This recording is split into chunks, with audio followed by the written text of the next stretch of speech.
Amém? Livro de Jeremias, capítulo de número 1, a partir do verso 1 também, nós fazemos assim a leitura da palavra do Senhor. Amém? Glória a Deus. Quem já encontrou, diga amém. Livro de Jeremias, capítulo de número 1, verso 1. Assim diz a palavra do Senhor.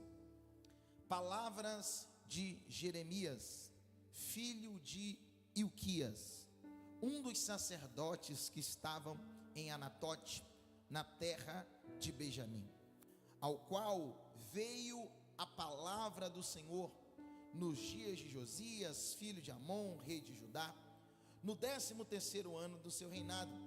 E lhe veio também nos dias de Joaquim, filho de Josias, rei de Judá, até o fim do ano 10º de Zedequias, filho de Josias, rei de Judá, até que Jerusalém foi levada em cativeiro no 5º mês. Verso 4. Assim veio a mim a palavra do Senhor, dizendo: antes que te formasse no ventre te conheci, e antes que saíste da madre te santifiquei, e as nações te dei por profeta. Muitas das pessoas acham que um chamado de Deus, ele necessariamente começa ou se inicia de uma forma mirabolante ou com uma grande visão. Esperam para viver um chamado de Deus somente se na sua vida algo muito extraordinário acontecer sobre você. Jeremias, ele está tendo um ministério, um início de ministério diferente, porque enquanto outros profetas tiveram grandes visões, enquanto outros profetas tiveram grandes experiências para despertar esse chamado, seja Isaías quando tem a visão do templo, seja Ezequiel que teve a visão dos anjos, a visão do céu, Jeremias está tendo um chamado diferente. Jeremias, ele tem um chamado modesto. Ele não teve visão, ele não teve grandes revelações, ninguém pegou na sua mão e disse: eis que te digo, eis que te falo. Ninguém pegou na sua mão e disse: Jeremias, Deus está te levantando. Jeremias teve um ministério que foi levantado no íntimo. Jeremias teve um propósito que foi levantado no secreto. E esse ministério, que é um ministério modesto, ele começa, mas começa da melhor forma. Ele começa entre ele e Deus. E não tem coisa melhor na sua vida do que ser gerado entre você e o Senhor. Não tem coisa melhor na sua vida entre sonhos, chamados, propósitos, projetos de vida que são gerados em Deus. Como eu disse, Jeremias, ele não teve nada mirabolante que trouxe para ele uma grande visão, que trouxe para ele uma grande revelação, para que aí sim ele se iniciasse, não. Jeremias teve algo que era essencial. Jeremias teve uma palavra de Deus. E ter uma palavra do céu é a melhor coisa que você pode ter. Porque você pode até não ter tantos recursos, você pode até não ter tantas amizades, você pode até não ter tantos conhecimentos, mas se você tem uma palavra de Deus, isso basta. Quem entende a dimensão da palavra, entende que o Deus que promete é o Deus que cumpre. Quem entende a dimensão da palavra que vem de Deus ao seu coração, entende que Deus é o Deus que fala e também é o Deus que realiza. Entende que é o Deus que dá o sonho, mas também dá a providência. Eu estou dizendo que nem sempre aquilo que Deus vai despertar em você vai começar com grandes eventos, vai começar com grandes manifestações, mas talvez no teu íntimo Deus já começou a ministrar uma palavra. Talvez no teu secreto Deus já começou a ministrar uma palavra. E eu quero que nessa noite você aprenda a confiar na palavra que Deus deu até você, porque se Deus confiou essa palavra em você, é porque Ele viu em você a capacidade de realizar, a capacidade de alcançar. Levanta a mão que eu quero liberar uma palavra. O Senhor Deus vai começar a te revelar grandes coisas que Ele quer manifestar sobre a sua vida, sobre a sua casa, mas para isso é necessário que você creia que o Deus que promete é o Deus que cumpre, o Deus que começa a obra é o Deus que terminará. Quem acredita nisso, exalte a Ele. Aleluia.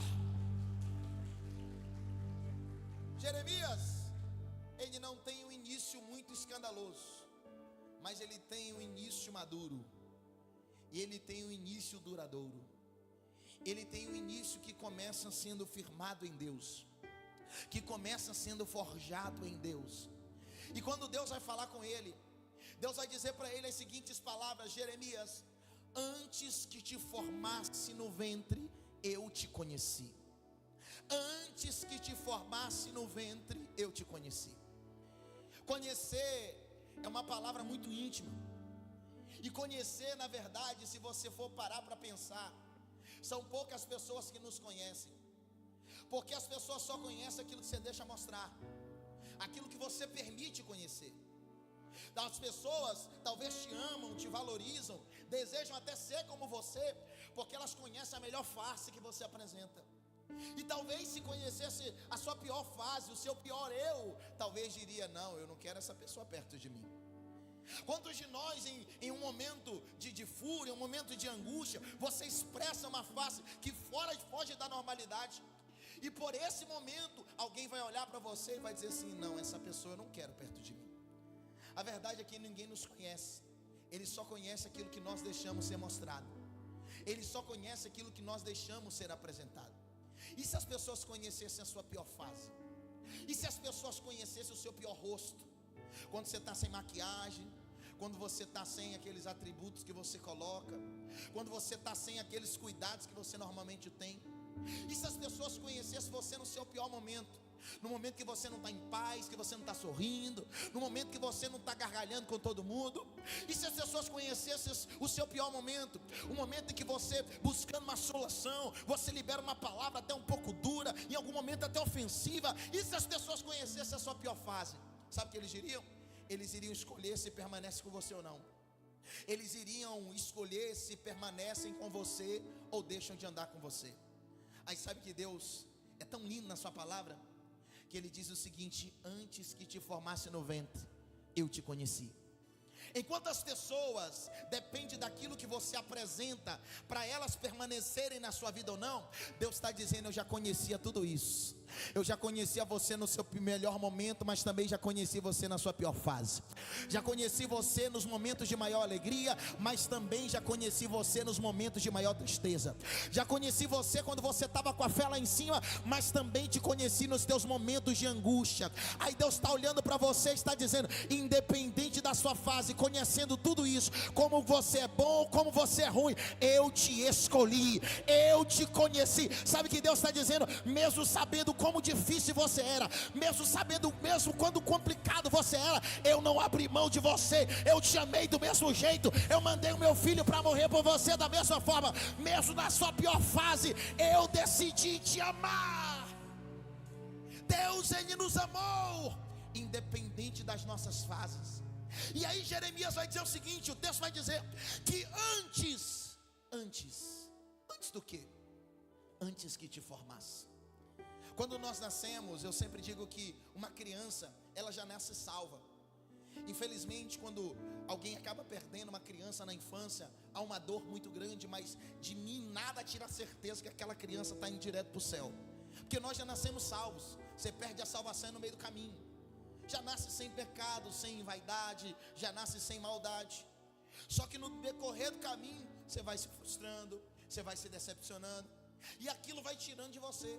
Assim como você nasceu perfeito. Você nasceu alguém perfeito aos planos de Deus. Só que aí você foi vivendo, você foi tendo alguns desejos, você foi passando por frustrações, decepções, e isso de alguma forma foi te modificando. Isso de alguma forma foi te moldando até mesmo para o mal.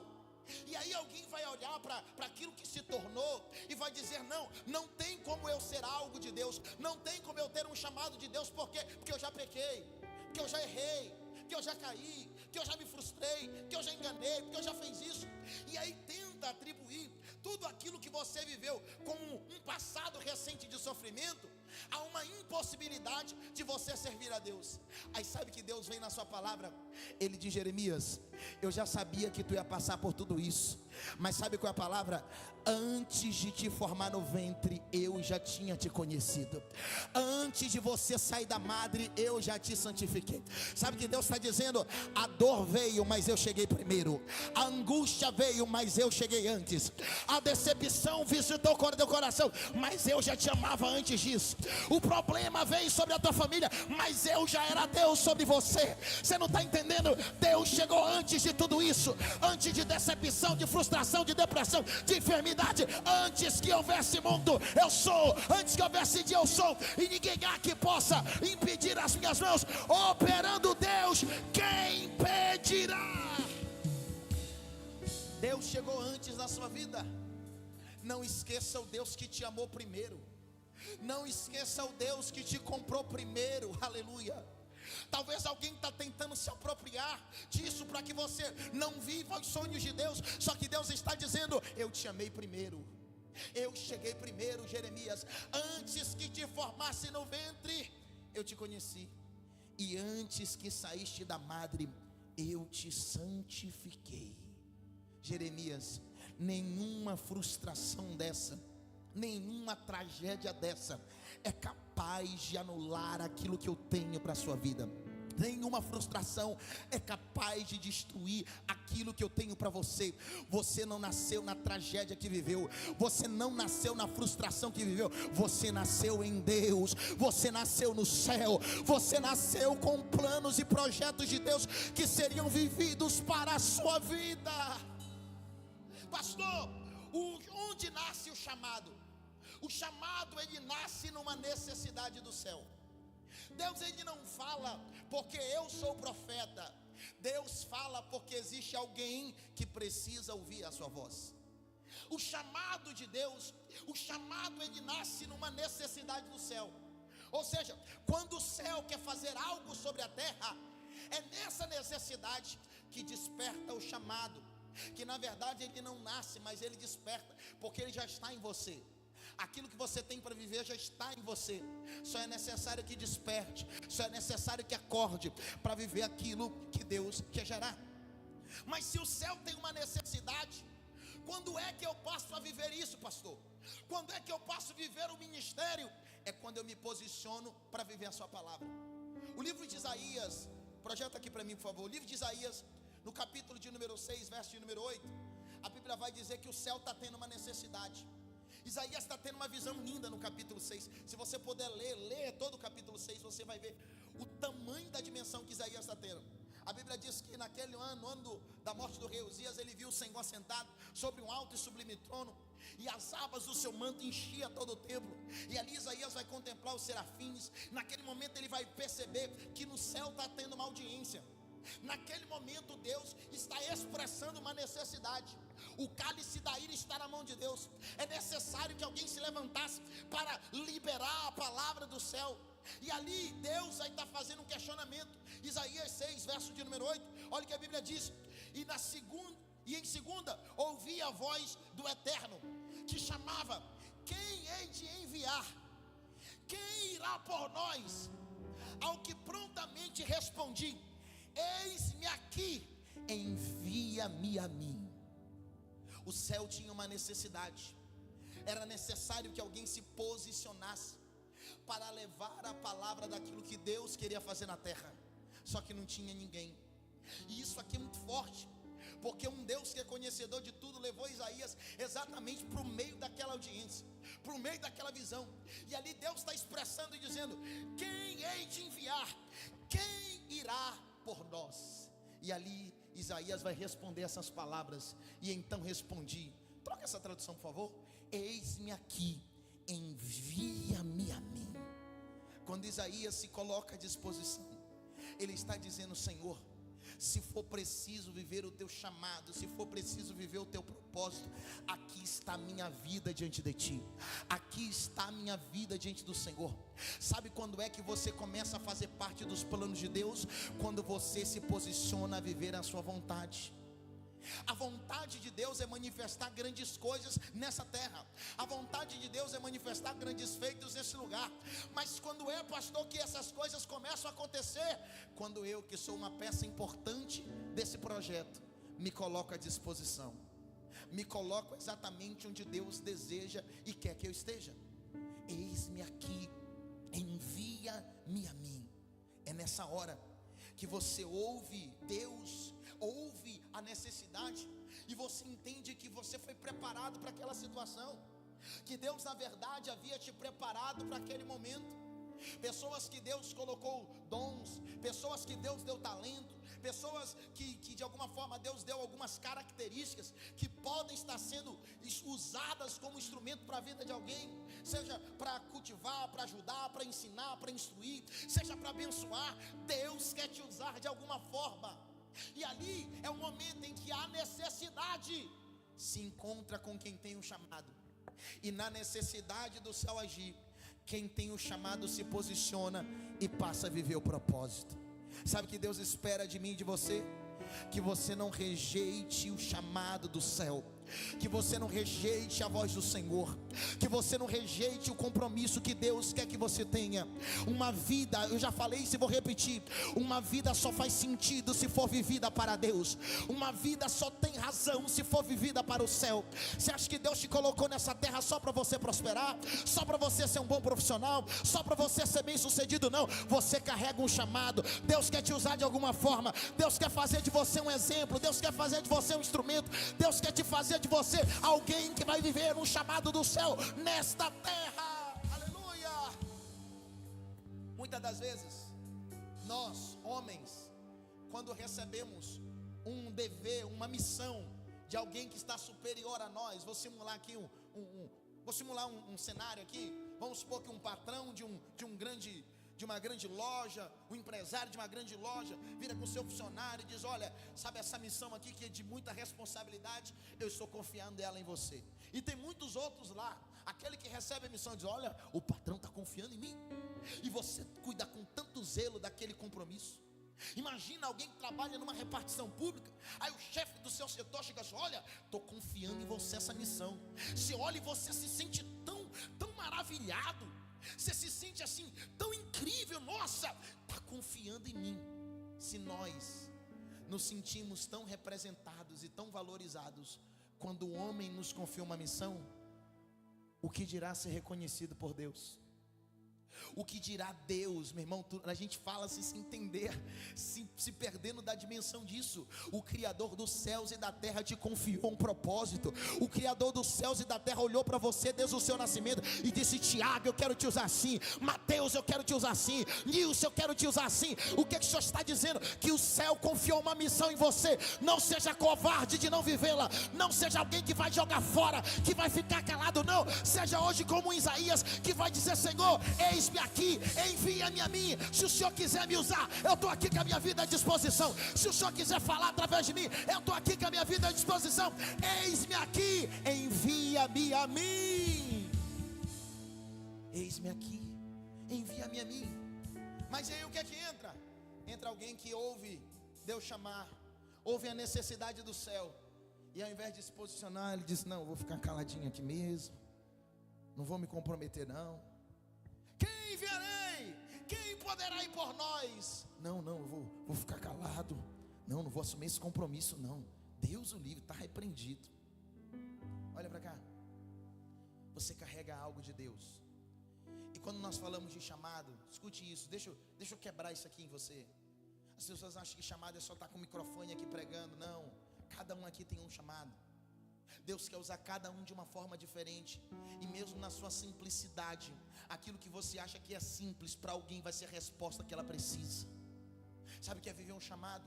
É você orar hoje e dizer: Senhor, eu coloco a minha vida à disposição. Aí você se alista na listagem do céu, no exército do céu. Aí o céu diz: ó Senhor, o Mateus acabou de se posicionar. Ele disse que se tiver alguma missão e o Senhor quiser dar, pode mandar para ele que ele vai fazer.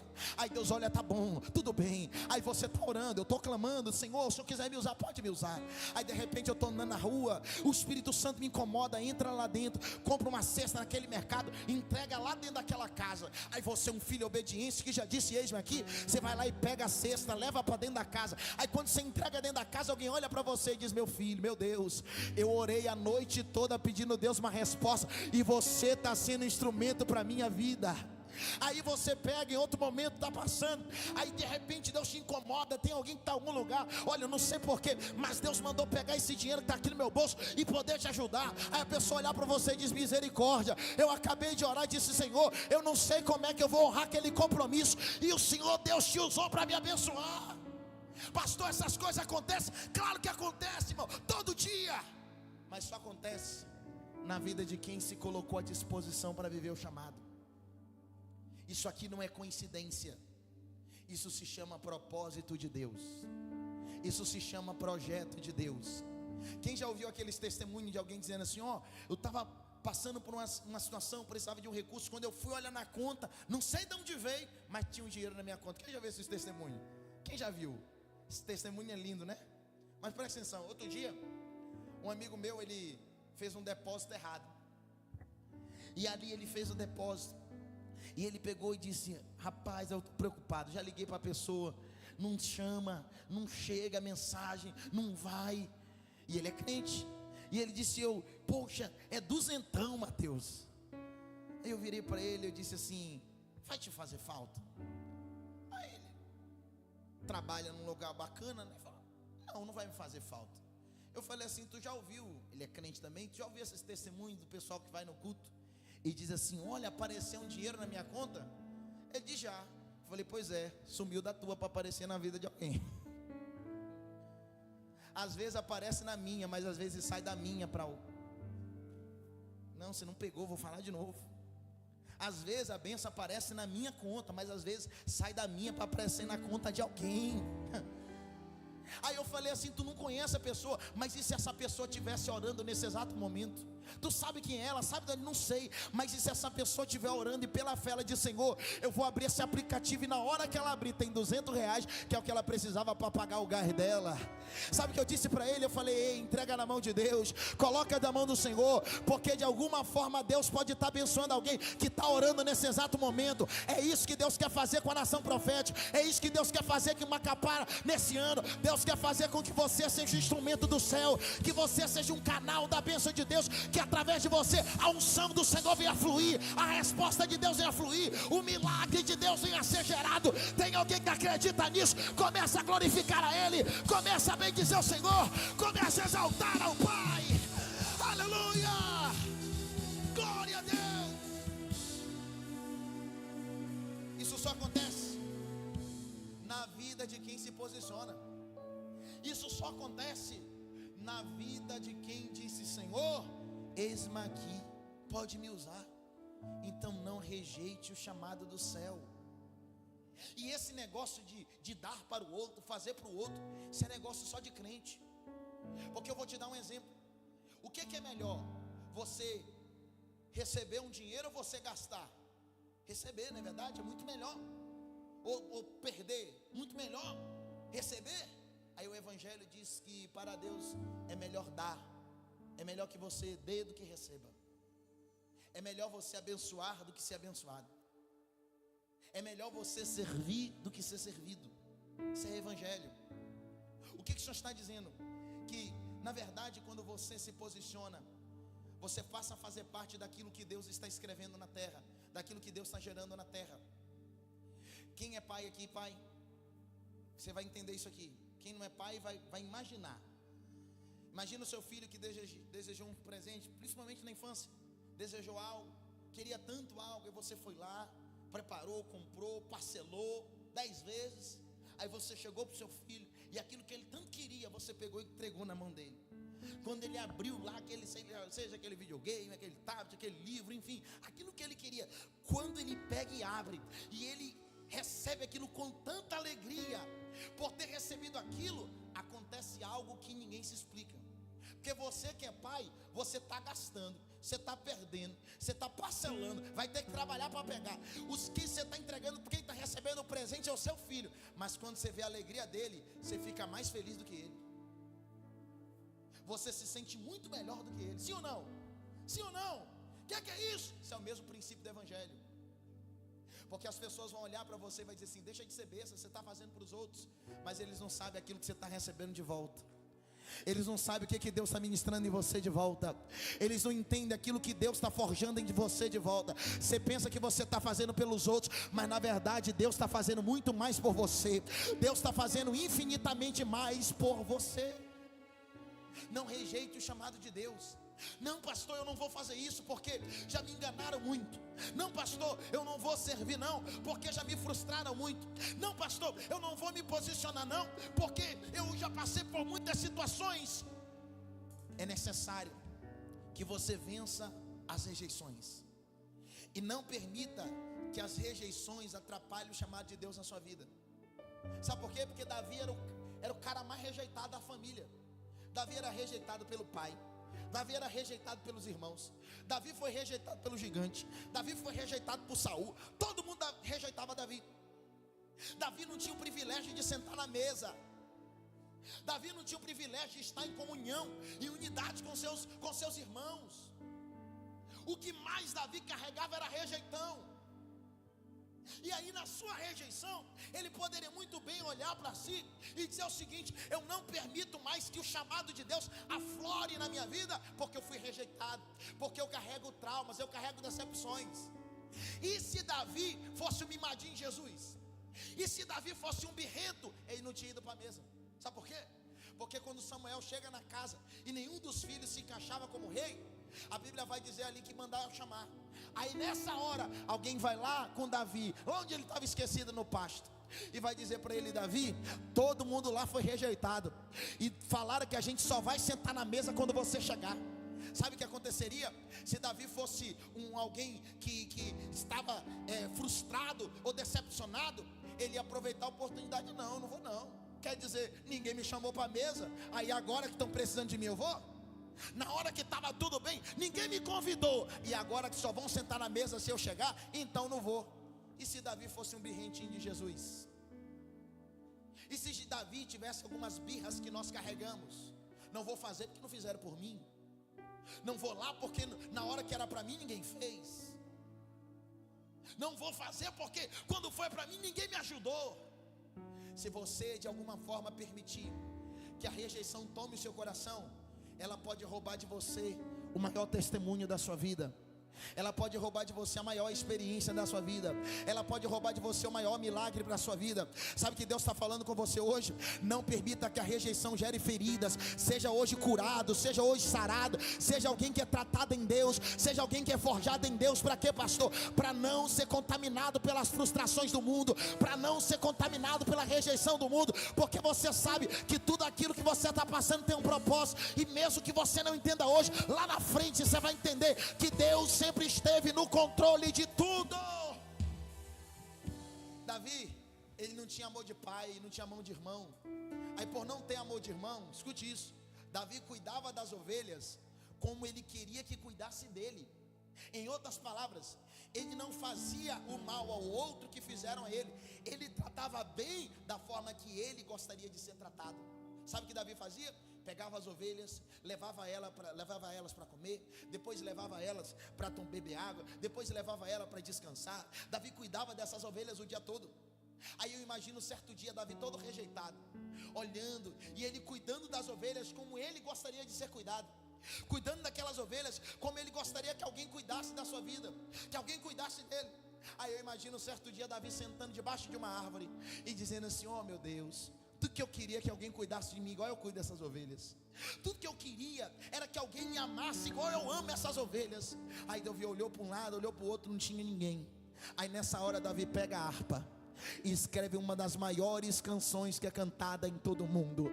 Ele pega a harpa e como quem dizendo: Senhor, eu sei que não tem ninguém que cuide de mim, eu sei que ninguém cuida de mim como eu cuido dessas ovelhas, mas da mesma forma como essas ovelhas são cuidadas, eu desejo ser cuidado pelo Senhor. Aí ele pega a sua harpa e começa a cantar dizendo: ah Senhor, ninguém cuida de mim, mas o Senhor é o meu pastor e nada me faltará. Deitar-me faz em verdes pastos, guia-me mansamente às águas tranquilas, refrigera minha alma por amor do seu nome. Ainda que eu andasse pelo vale da sombra e da morte, não temeria mal nenhum, porque tu estás comigo, a tua vara e o teu cajado me consola. Preparas uma mesa perante mim na presença dos meus inimigos, unges a minha cabeça com óleo e o meu cálice faz transbordar, porque certamente que bondade e misericórdia me seguirão todos os dias da minha vida, e habitarei na casa do Senhor por longos dias.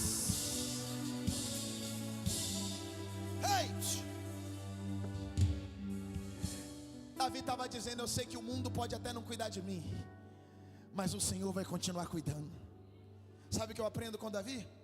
Que às vezes Deus te faz experimentar a dor para que você ensine a cura para as outras pessoas. Deus te faz conhecer a dor para que você ensine a cura para os outros. Não é porque você sofreu que alguém precisa sofrer. Seja um facilitador de caminhos. Seja alguém que atrai essa pessoa para a presença de Deus. Você acha que Deus fez você passar por tudo isso em vão? Você acha que essa dor toda aí é em vão? Você acha que esse problema todo você está vivendo em vão? Você carrega um propósito. O que eu creio é que lá na frente você vai encontrar alguém que vai estar passando pelas mesmas dores que você passou, que vai estar passando pelas mesmas angústias que você passou. E sabe o que vai acontecer? Você vai ter a cura, o milagre para testemunhar. Você vai ter a experiência com Deus para declarar. Aí você vai poder olhar e dizer: sabe o que você está passando? Eu passei por tudo isso. Eu sei exatamente o que é a dor que você está passando. Eu sei exatamente que angústia é essa que você está vivendo. Mas calma, calma, por quê? Porque por trás de toda dor tem cura do Senhor. Por trás de toda dor existe milagre do céu. Por trás de toda angústia existe uma experiência nova que Deus gera. Levanta a mão que eu quero profetizar. Existem chamados que estão sendo forjados em dores. Existem chamados que estão sendo forjados em dores. E a palavra de Deus para sua vida é: eu te faço conhecer a dor para ensinar a cura. Através de você, Deus vai trazer salvação, Deus vai trazer milagre, Deus vai gerar resposta, porque você será um instrumento do céu nesta terra. E se tem alguém que crê, comece a exaltá-lo, comece a bendizer, comece a glorificar. Exalte, exalte ao Pai. Só quem crê, só quem adora. Aleluia. Creio que levanta a tua mão para tu adorar. és a cura. Creio que és tudo para mim. Eu creio em Deus. Creio que Declara isso, igreja. tu és a vida. Tem gente que Deus está curando para um novo propósito. Creio que Tem gente que Deus está sarando para uma grande missão na terra. Essa dor vai virar testemunho. Essa dor vai virar resposta, vai virar experiência com Deus. Jesus, eu preciso de ti. Cada um carrega um chamado. E esse chamado, ele tem um desejo do céu que seja manifestado através da sua vida. Tem gente que está aí que Deus tem incendiado coisas em você tem muito tempo. Que, como eu disse, Deus não quer fazer nascer porque você já nasceu com Ele. Deus só precisa despertar. Desperta tu que dormes. Quantas vezes Deus já quis despertar isso em você? Deus colocou em você um desejo de reunir os seus amigos para orar. Deus colocou em você o desejo de começar a fazer uma boa obra. Deus já começou a colocar em você o desejo de servir na casa do Senhor. Deus já colocou em você o desejo de aprender mais sobre a palavra do céu. Mas quantas das vezes o Senhor quis despertar e eu simplesmente não despertei? É como alguém, e muita gente vai entender isso. O que muitas das vezes você tem feito com o seu chamado, que Deus está querendo despertar? É como alguém que está dormindo no bem bom, e aí lá 4 da manhã você acorda. Aí você acorda, o que você faz? Você pega o lençol, se embrulha, vira para o outro lado e dorme de novo. No outro dia, 5 da manhã, acordou, diz: meu Deus, está cedo ainda. Pega o lençol, vira para um lado e dorme de novo. Será que você não tem feito isso com o chamado de Deus na sua vida? Será que Deus não está querendo despertar e você pega o lençol, vira para um lado e dorme de novo? Uma vida, ela só faz sentido se for vivida para Deus. Você concorda comigo que só existe 2 caminhos? Você concorda comigo? Às vezes a gente tenta amenizar um pouco, mas vamos ser realistas. Só existe 2 caminhos, sim ou não? Sim ou não? Todo tempo, é o certo e o errado, é o céu e o inferno. Só existe 2 caminhos, é Deus e o diabo, não existe outra coisa. E quem ficar no meio do muro, é aquela expressão, aquela história que tem, né? Um homem sonhou que ele tinha que tomar uma decisão, e aí de um lado tinha lá os anjos, e os diabinhos do outro lado, e ele aqui em cima do muro, e os anjos diziam: vem para cá, vem para cá. E ele olhava para o outro lado, os demônios nem aí. E do outro lado os anjinhos dizendo: vem para cá, vem para esse lado. E ele em cima do muro olhava para o outro lado, o diabo nem aí. Aí ele virou, viu os anjos insistindo, e os demônios nem insistiam para ele ir para lá. E ele disse: e você não vai insistir para mim ir para o seu lado? Ele disse: eu não. Mas por que não? Ele disse: porque o muro é meu. O muro é meu. Você já está do meu lado. Se nós entendemos que só existe dois caminhos, e você precisa ter isso muito claro em você. Só existe dois caminhos. Se você não está vivendo uma vida para glorificar a Deus, você está vivendo uma vida para glorificar quem? Você concordou comigo que só existe dois caminhos. Não tem meio termo. Se você não está vivendo uma vida para glorificar a Deus, você está vivendo uma vida para glorificar quem? E volto a dizer, não pensa você que ter um chamado de Deus é só você vir aqui. Não, pastor, não me vejo no negócio de pregar, de estar em igreja. Quem te falou? Quantos de nós conhecemos aquelas senhorinhas que nunca foram de igreja, ou não estavam nesse meio, talvez que você está aqui hoje, mas que carregavam um chamado de Deus tão lindo, que você via Deus por trás das pessoas? Quantas pessoas você conhece que servem a Deus fora desse ambiente, que são instrumentos de Deus lá na comunidade que vive, lá no ciclo de amizade que vive, lá numa viagem? Uma vida que é vivida para glorificar a Deus é quando você olha para o seu eu e diz: Senhor, eu não quero viver só para mim. Para de ser egoísta. Para de achar que essa vida é só para que você prospere, é só para que você cresça, é só para que você tenha. Viva para glorificar a Deus. Tudo que tem fôlego, louve ao Senhor. Louve ao Senhor. O que é isso? Começa a trazer Deus para o ambiente. Começa a permitir ser usado por Deus. Se coloca à disposição, irmão. É impossível Deus não usar alguém que se coloca à disposição. É impossível Deus não usar alguém que se coloca à disposição. Eu lembro quando eu comecei, os meninos começavam a brigar por querer pregar no púlpito, ter oportunidade para dar uma palavra, e eu não me sentia preparado, mas eu dizia: não, tem muita gente aí para pregar. Aí de repente lá na igreja que eu começaram um projeto social chamado Projeto Resgate. O que era o Projeto Resgate? Toda sexta-feira a gente saía na madrugada, depois do culto, para entregar sopa nas ruas, lá em Belém. Nós íamos na Batista Campos, íamos lá na Lojas Americanas. Se tem uma coisa que morador de rua gosta, em Belém pelo menos, é Lojas Americanas, fica embaixo tudinho. Íamos para lá, íamos lá para um cemitério. Dentro do cemitério tinha 10 famílias que moravam lá dentro, e a gente entrava dentro do cemitério para levar a sopa para eles. E lá eu fui começando a conviver com aquilo. E ali o Senhor, me usa para alguém. Senhor, me usa para alguém, Senhor. Nem para chegar para alguém e dizer assim: filho, Jesus te abençoe. E às vezes um abraço era o suficiente. Um abraço era o suficiente para alguém receber e ser ministrado por Deus.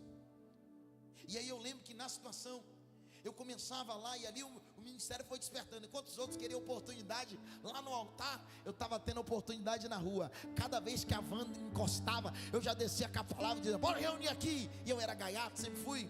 Reuni o pessoal: olha, só vai comer quem ouvir a palavra. E a gente começava a pregar, a ministrar, e ali era a minha oportunidade. Não tinha ninguém para fazer, e eu estava lá. E aí eu lembro que numa situação, esse projeto já tinha muito tempo, e eu via as pessoas sendo usadas por Deus. E eu via: Deus, como é que esse negócio aí de nome, de revelação, como é que esse negócio aí, Deus? E aí nada de acontecer. Aí um dia eu estou bem entregando sopa, mais uma sexta-feira, e de repente eu ouvi um nome. Aí eu olhei para o cara, eu falei: será? Será que alguém falou alguma coisa? Eu olhei, não tinha ninguém atrás. Aí eu cheguei para ele e eu falei assim: o Senhor manda lhe dizer que Deus ouviu a oração, era o nome, Francisco. Deus ouviu a oração do Francisco por tua causa. Esse homem estava todo fechado. Quando ele ouviu eu falar o nome, ele levantou e disse: caraca, bicho, como é que tu sabe o nome do meu pai? Eu falei: não sei, só recebe aí e vai-te embora. Meu irmão, quando você se coloca à disposição, Deus te usa. Deus te usa. E só quem já viveu isso? Eu estou pregando algo aqui fora da caixa, irmão. Quem já viveu esses negócios de Deus te mandar fazer algo assim do nada, e você ir lá fazer e aquela pessoa está esperando? Quem já viveu essas coisas? Quem não viveu, experimente isso. Faça essa oração e você vai ver que experiência incrível é isso, de ser usado por Deus, de ser ministrado pelo céu. Termino dizendo que Deus, Ele quer despertar algo em você. Agora não pense que Deus quer usar todo mundo da mesma forma. Projeta aqui para mim, eu vou ler, mas já vou adiantando aqui. 1 Coríntios capítulo de número 12. A Bíblia vai falar sobre as várias formas que Deus quer usar pessoas, os dons que Deus quer ministrar. Sobre os chamados, a Bíblia fala sobre o chamado de apóstolos, sobre o chamado de profetas, de evangelistas, de pastor, de mestre. Mas sobre os dons, Paulo vai começar a narrar, e o texto começa assim, 1 Coríntios capítulo de número 12, a partir do verso 1. Acerca dos dons espirituais, não quero, irmãos, que sejais ignorantes. Vós bem sabeis que eres gentios, levados aos ídolos mudos, conforme eram guiados. Verso 3. Portanto, vos quero fazer compreender que ninguém que fala pelo Espírito de Deus diz Jesus é anátema, e ninguém pode dizer que Jesus é o Senhor senão pelo Espírito Santo. Verso 4. Ora, a diversidade de dons, mas o Espírito é o mesmo. A diversidade de ministérios, mas o Espírito é o mesmo. A diversidade de operações, mas o mesmo Deus é que opera em tudo e em todos. Mas a manifestação do Espírito é dado a cada um para o que for útil, para o que for. Então Deus quer te usar para a utilidade do céu. Ou seja, Deus quer que você seja resposta para alguma necessidade. Deus quer que você seja útil. Amém, irmão? Amém, irmão? Vamos lá, vamos continuar lendo. Verso 8. Porque a um pelo Espírito é dada a palavra de sabedoria, e a outro pelo Espírito a palavra de conhecimento. Verso 9. A outro pelo Espírito a fé, e a outro pelo Espírito dons de cura. Verso 10. A outros operação de maravilhas, e a outros profecia, a outros o dom de discernir o Espírito, a outros a variedade de línguas, a outros a interpretação de línguas. Verso 11. Mas um só é o mesmo Espírito que opera em todos, repartindo particularmente cada um como quer. Ou seja, Deus quer lhe usar. A vontade de Deus está explícita: eu quero te usar. Mas você só passa a ser usado se permitir ser utilizado, se você permitir ser útil para o céu. Em outras palavras, tem algo que precisa acontecer, mas não é a questão que dependa de você. Deus não depende de ninguém, mas Ele conta com cada um de nós. Deus, Ele conta com você para viver isso. Porque o que nós somos? Verso 12. Porque assim como o corpo é um, tem muitos membros, e todos os membros desse corpo, sendo muitos, são um só corpo, assim Cristo também. Sabe o que nós somos? Nós somos um corpo com vários membros, onde cada um tem a sua utilidade. Talvez alguém vai dizer o seguinte: não, mas esse aqui tem mais utilidade do que esse aqui aparece mais do que outro. Mas todos são importantes. Todos são importantes. Só que o membro, escute isso, ele só tem serventia se estiver dentro do corpo. Se você pegar um braço, decepar o braço, colocar ele fora, o que vai acontecer com o braço? Vai entrar em putrefação, é isso mesmo que fala? Vai se acabar, vai se perder, vai apodrecer e não vai servir para nada. Um braço fora do corpo se movimenta? Claro que não. Um dedo fora do corpo se movimenta? Claro que não.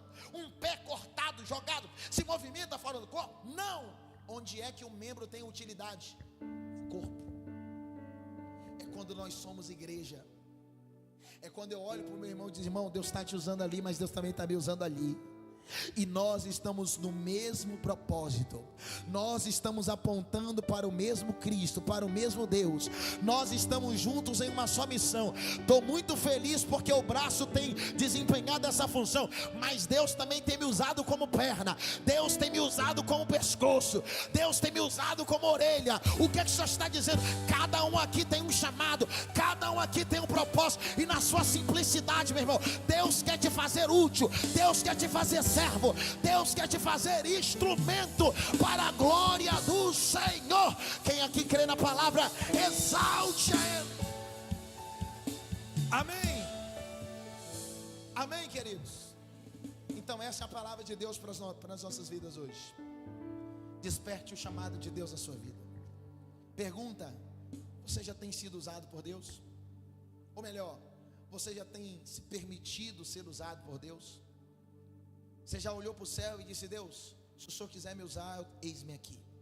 Você já falou isso? Você já se colocou à disposição? E não só isso, você obedeceu as ordens, os chamados? Você já obedeceu o direcionamento? Você se colocou à disposição do céu? Porque um braço, um membro do corpo que não é utilizado, o que acontece com ele? Ele atrofia, ele perde a mobilidade, ele não serve, e ele nunca mais permite ter utilidade. Então que hoje você possa abrir o seu coração para Deus. Termino com isso e dizer: Senhor, eis-me aqui. Palavra de Deus para as nossas vidas. Aplauda ao Senhor.